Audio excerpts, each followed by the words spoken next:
Cake বানাবো একটা।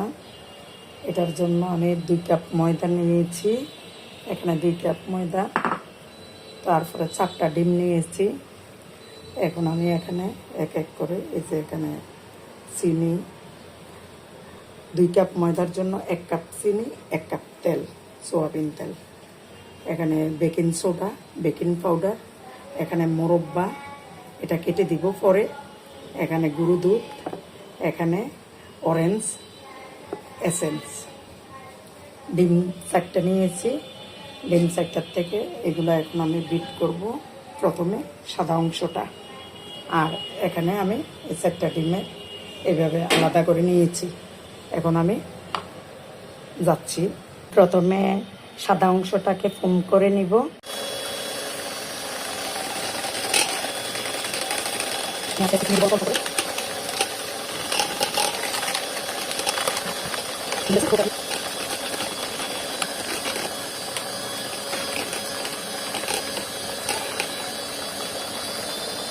এখন আমি ডিমের কুসুমটা দিয়ে দিচ্ছি। এখন আবার আমি একটু বিট করে নিব। আমি এখন সবকিছু মিক্স করতেছি। বেকিং পাউডার 1 চামচ, বেকিং সোডা 1 চামচ, এগুলো দিলাম। আমি এখন এগুলা গুঁড়ো দুধ সহ একসাথে মিক্সড করলাম। এখন আমি এগুলা সেলে নেব। আমি এখন এটা ময়দাটা দিয়ে একটু একটু করে মিশিয়ে নিব। এই যে আমি 2-3 ফোঁটা এসেন্স দিয়ে দিচ্ছি, এটা অরেঞ্জ এসেন্স, এটা দিলাম। এখন আমি একদিক থেকে ঘুরিয়ে ঘুরিয়ে আটাটা মাখতে হবে বিট করার পরে। কাগজ দিয়েছি নিচে, এখন একটা স্ট্যান্ড দিয়ে ফুল হিট করব, করে এটার ভিতরে এখন ব্যাটার দিয়ে দিব। এই যে মোল্ডে ঢেলে নিচ্ছি।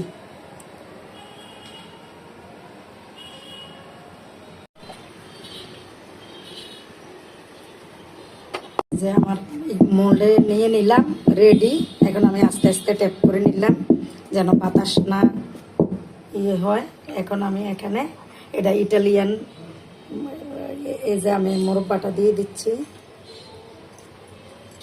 Italian dish. এখন আমি এখানে হালকা বাদাম দিয়ে দিলাম, এটা আপনার পেস্তা বাদাম।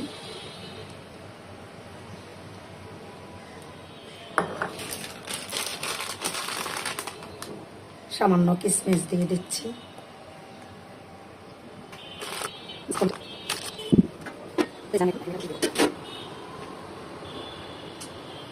এটা ডেকে দিচ্ছি। এই যে ফিরে আসলাম 25 মিনিট পরে, আর একটু হবে মনে হয়। এখন আবার আমি ঢাকনাটা দিয়ে রাখছি। এই যে হয়ে গেল কেকটা রেডি। এই যে এখন আমি চুলা বন্ধ করে দিব।